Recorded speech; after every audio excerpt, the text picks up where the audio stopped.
আমি নাজিৰা কনিষ্ঠ মহাবিদ্যালয়ৰ ছাত্ৰ ছাত্ৰীসমূহে লগ লাগি এখনি ভাওনা ১৭ মে তাৰিখে মঞ্চস্থ কৰাৰ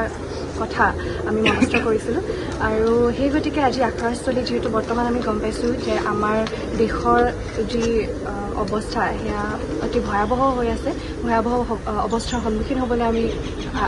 আগবাঢ়িছোঁ ভয়াৱহ অৱস্থাৰ আমি সন্মুখীন হৈ আছোঁ গতিকে এই ভয়াৱহ অৱস্থাত যিসকল ব্যক্তিয়ে যিসকল বীৰ জোৱানে আমাৰ বাবে আমাৰ দেশৰ বাবে প্ৰাণ আহুতি দিছে তেওঁলোকলৈ আমি শ্ৰদ্ধাঞ্জলি জ্ঞাপন কৰিছোঁ আৰু ইয়াৰ লগতে যিসকলে আমাক সুৰক্ষা প্ৰদান কৰিবৰ বাবে দিনে ৰাতিয়ে অহৰহ চেষ্টা কৰি আছে তেওঁলোকৰ বাবে আমি ভগৱানৰ চৰণত আজি আখৰাস্থলীত আশীষ নিৰ্মালী আমি ভগৱানৰ ওচৰত প্ৰাৰ্থনা কৰিলোঁ আশীষ নিৰ্মালী বিচাৰি আৰু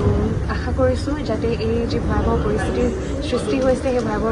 পৰিস্থিতি যাতে সোনকালে অতি শীঘ্ৰেই যাতে সাম কাটে আৰু পুনৰ যাতে শান্তি স্থাপন হয় সেয়া আমাৰ কাম্য। নমস্কাৰ, মোৰ নাম হৈছে দিবাকৰ দত্ত। আমি ইতিমধ্যে সকলোৱে গম পাইছোঁ যে আমাৰ ভাৰতবৰ্ষৰ পৰিস্থিতি কি হৈ আছে। ১৭ মে তাৰিখে আমি নাজিৰা কনিষ্ঠ মহাবিদ্যালয় উদ্যোগত আৰু নাজিৰা কনিষ্ঠ মহাবিদ্যালয়ৰ নৱপুৰণি ছাত্ৰ ছাত্ৰীসকলৰ উদ্যোগত এভাগী দিনজোৰা কাৰ্যসূচীৰে নাম প্ৰসংগ আৰু ৰাতিলৈ এভাগী বৈকুণ্ঠৰ লীলা নাট মঞ্চস্থ কৰাৰ সিদ্ধান্ত লৈছোঁ আৰু যিহেতু এতিয়া বৰ্তমান দেশৰ পৰিস্থিতি আমি সকলোৱে জ্ঞাত তাৰ বাবে আমাৰ দেশৰ যিসকল বীৰ জৱানে দিন ৰাতি কষ্ট কৰি আমাক নিৰাপত্তা দি আছে তেওঁলোকৰ মংগলৰ অৰ্থে আমি এই আখৰাস্থলীতে তেওঁলোকৰ বাবে এভাগী ঘোষাৰে তেওঁলোকৰ মংগল আৰু দীৰ্ঘায়ু কামনাৰ বাবে আজি কাৰ্যসূচীটো হাতত লৈছোঁ। আমি নাজিৰা কনিষ্ঠ মহাবিদ্যালয়ৰ ছাত্ৰ ছাত্ৰীসমূহে লগ লাগি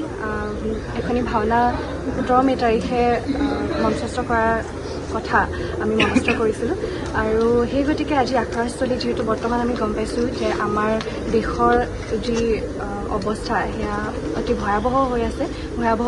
অৱস্থাৰ সন্মুখীন হ'বলৈ আমি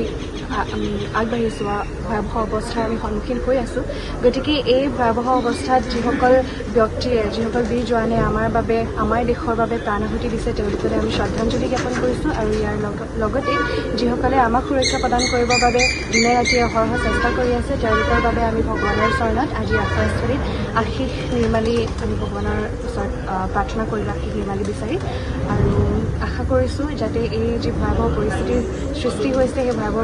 পৰিস্থিতি যাতে সোনকালে অতি শীঘ্ৰেই যাতে সাম কাটে আৰু পুনৰ যাতে শান্তি স্থাপন হয় সেয়া আমাৰ কাম্য। বিয়া জন্মদিন বা আপোনাৰ যিকোনো বিশেষ অনুষ্ঠানৰ বাবে one stop solution ambience banquets আপোনাৰ প্ৰতিটো অনুষ্ঠানৰ বাবে এটাই শ্ৰেষ্ঠ স্থান Guwahati's finest and luxurious banquet hall ambience banquets perfect for every celebration for booking contact 7099013417 or visit 5th floor above Reliance Centro RG Burwa Road Guwahati